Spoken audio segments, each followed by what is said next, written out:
বিধানসভা ভোটের ঠিক এক সপ্তাহ আগে এসআইআর মামলায় বড় নির্দেশ দিল সুপ্রিম কোর্ট। ভোটের 48 ঘন্টা আগে ট্রাইব্যুনালের ছাড়পত্র মিললেও দেওয়া যাবে ভোট। ফের সংবিধানের 142 নম্বর অনুচ্ছেদ অনুযায়ী বিশেষ ক্ষমতা প্রয়োগ করে নির্দেশ দিল সর্বোচ্চ আদালত। রাজ্যে প্রথম দফার ভোট রয়েছে 23 এপ্রিল। আর সুপ্রিম কোর্টের নির্দেশ অনুযায়ী 21 এপ্রিল পর্যন্ত ট্রাইব্যুনাল যাদের ছাড়পত্র দেবে তারা 23 এপ্রিল প্রথম দফা নির্বাচনে ভোট দিতে পারবেন। 29 এপ্রিল দ্বিতীয় দফার ভোট রয়েছে। 27 এপ্রিল পর্যন্ত ট্রাইব্যুনাল যাদের ছাড়পত্র দেবে তারা দ্বিতীয় দফার ভোটে অংশগ্রহণ করতে পারবেন।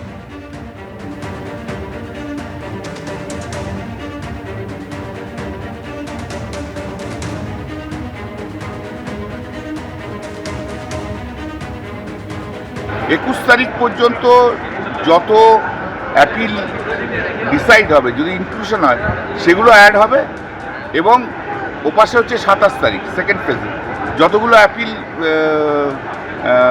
অ্যালাউ করবে তাদের নাম ইনক্লুড হবে। অতএব আমরা যা চেয়েছিলাম তা সেটা হলো। এই মামলাতে আজকে এই যে নির্দেশ এসেছে, অনেকেই অ্যাপিল করেছিলেন, অনেকেই অ্যাপ্লিকেশন করেছিলেন, কিন্তু মূল মামলা মুস্তারি বানুর করা। সেই মামলাতে যে সিদ্ধান্ত এসেছেন সেই সিদ্ধান্তকে আমরা স্বাগত জানাচ্ছি। ভোটের বাকি আর মাত্র কয়েকদিন, তার আগে চলছে জোর কদমে প্রচার। কিন্তু এই গরমে কি খেয়ে ফিট থাকছেন হাবড়া তৃণমূল প্রার্থী, নিজেই জানালেন এবিপি আনন্দকে। দুর্নীতির মামলায় 1 বছরেরও বেশি সময় জেলে ছিলেন। জামিন পাওয়ার পর বছর ঘুরতেই শটান ভোটের ময়দানে হাবড়া তৃণমূল প্রার্থী জ্যোতিপ্রিয় মল্লিকের তাই দম ফেলার ফুরসত নেই। সাত সকালে ভাত মাছ, তারপর আদা জল খেয়ে নেমে পড়েন প্রচারে। আমি খেয়েছিলাম, ভাত খেয়েছিলাম, অল্প ভাত খেয়েছিলাম সকালবেলায়, একটু কোনো জায়গায় মাছ, সেই 50 গ্রামের মতো মাছ একটা খাই। পরিশ্রম করতে হবে, লোড নিতে হবে, হালকা খাবারটা সব থেকে ভালো। হাবড়া তৃণমূল প্রার্থীর রোজকার রুটিনে তেমন হেরফের হয় না। সকালে প্রচার, বেলায় বৈঠক, তারপর খাওয়া দাওয়ার জন্য ছোট্ট ব্রেক, বিকেলে আবার প্রচার। দুপুরে পাতে থাকে চিড়ের পোলাও বা সুজির পোহার মতো হালকা খাবার, তবে রাতে ভরপেট খাবার না হলে চলে না। ডিনারে জ্যোতিপ্রিয় মল্লিকের পছন্দ ভাত অথবা রুটি, সঙ্গে থাকে ডাল, সবজি, মাছ। পুষ্টিবিদরা বলছেন ভাতে থাকে ক্যালোরি, শরীরে প্রোটিনের যোগান দেয় ডাল, ডালে থাকে আয়রন এবং প্রচুর ফাইবার, শাকসবজিতে থাকে ভিটামিন, খনিজ পদার্থ ও ফাইবার, মাছে থাকে ভিটামিন এ এবং বিপুল পরিমাণে ক্যালসিয়াম এবং ক্যালোরি। উত্তর 24 পরগনা জেলা রাজনীতির সঙ্গে যুক্ত রয়েছেন, চতুর্থবারের জন্য প্রতিদ্বন্দ্বিতা করছেন। এত পরিশ্রম কেন করতে হবে? আপনি তো অনায়াসে জিতে যাবেন। না, জিতবো তো নিশ্চয়ই, কিন্তু পরিশ্রমটা করার একটাই কারণ হচ্ছে যে মানুষের কাছে একবার রিচ করা, পৌঁছে যাওয়া। আমার মানুষের কাছে যোগাযোগ প্রচণ্ড আমার হাবড়াতে, কারণ আমি হাবড়ায় সপ্তাহে 5 দিন এসে হাবড়ায় আসি, সপ্তাহে 5 দিন আসি। শনিবার রোববার তো আমাকে পাবেনই, এর মধ্যে আবার 3 দিন এক্সট্রা পাবেন আমাকে। কিন্তু আমার সবথেকে ব্যাপার যে যাদের সাথে যোগাযোগ তো আমার প্রতিদিন, আমি চায়ের দোকানে যেয়ে বসি, আমি মুদিখানা দোকানে বসি, না আমার কোনো চাপ নেই।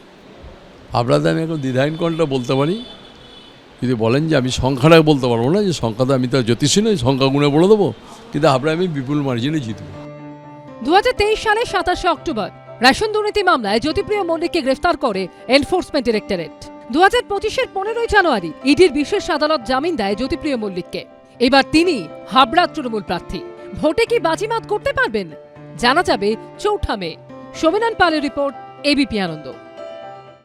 বৃহস্পতিবার লোকসভায় মহিলা সংরক্ষণ, আসন পুনর্বিন্যাস এবং কেন্দ্রশাসিত অঞ্চল আইনের সংশোধন সহ মোট 3টি বিল পেশ করল মোদী সরকার, যা নিয়ে আজ বিকেলে হবে ভোটাভুটি।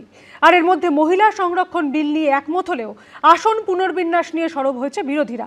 যদিও আসন পুনর্বিন্যাসে কোনো রাজ্যের সঙ্গে ভেদাভেদ হবে না বলে দাবি করেছেন প্রধানমন্ত্রী নরেন্দ্র মোদী।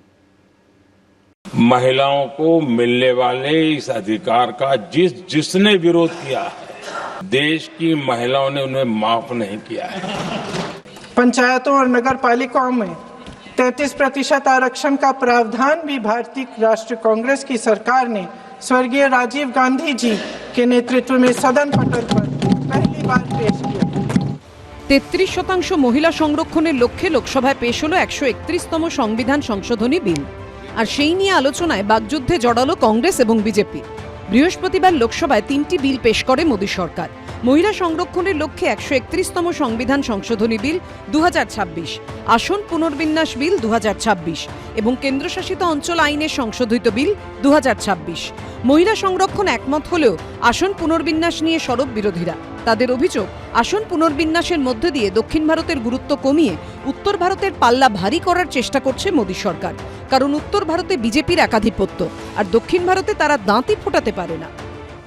33% রিজার্ভেশন উইমেন, মহিলাদের আমরা মন প্রাণ দিয়ে সমর্থন করেছি। তুমি তার সাথে ডিলিমিটেশন কেন করছো? তার কারণ বাংলাকে তুমি ভাগ করার চেষ্টা করছো, সারা দেশকে ভাগ করার চেষ্টা করছো, কেটে কেটে খণ্ড খণ্ড করার চেষ্টা করছো। তাই দুটো মহিলা আর ডিলিমিটেশন একসাথে হতে পারে না। যদিও বৃহস্পতিবার নরেন্দ্র মোদী দাবি করেন আসন পুনর্বিন্যাসে কোনো রাজ্যের সঙ্গে ভেদাভেদ হবে না। मैं आज एक जिम्मेवारी से कहना चाहता हूं कि निर्णय प्रक्रिया किसी के साथ भी भेदभाव नहीं करेगी। ये निर्णय प्रक्रिया किसी के साथ अन्याय नहीं करेगी। भूतकाल में जो सरकारें रही और जिनके कालखंड में जो परिसीमन हुआ और जो अनुपात उस समय से चला आ रहा है, उस अनुपात में भी कोई बदलाव नहीं होगा और वृद्धि भी उसी अनुपात में होगी।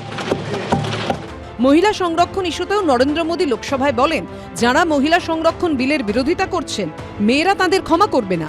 সেই সঙ্গে নাম না করে কংগ্রেসকেও খোঁচা দেন তিনি। हमारी नीयत की खोट देश की नारी शक्ति कभी माफ नहीं करेगी। और इसलिए मैं आज अपील करने आया हूं आपके पास कि इसको राजनीति के तराजू से मत तोलिए। हमें क्रेडिट नहीं चाहिए।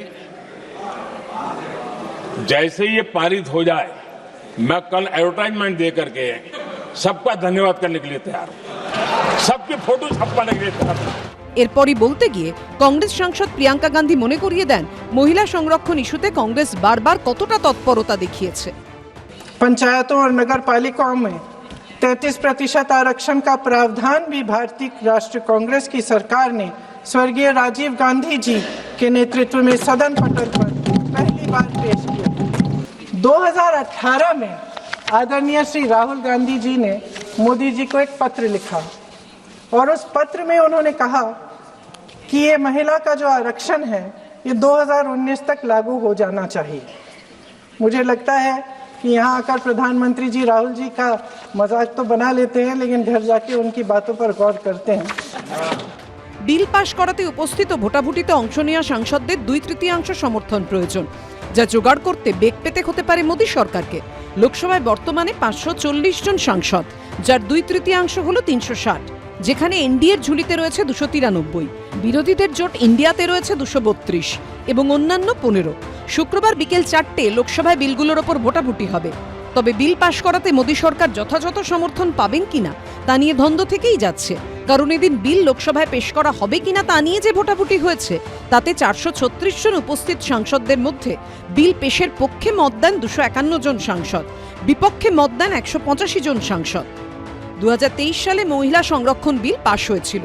তবে সেই সময় বলা হয়েছিল 2027 সালে জনগণনার ভিত্তিতে আসন পুনর্বিন্যাস প্রক্রিয়া সম্পন্ন হওয়ার পরেই মহিলাদের সংরক্ষণ কার্যকর হবে। 2024 সালে লোকসভা নির্বাচনের আগেই মহিলা সংরক্ষণ বিল পেশ করে কেন্দ্রীয় সরকার।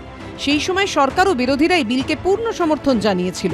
বিরোধীদের দাবি ছিল 2024 সালে লোকসভা ভোটের আগেই বিলটি কার্যকর করতে হবে।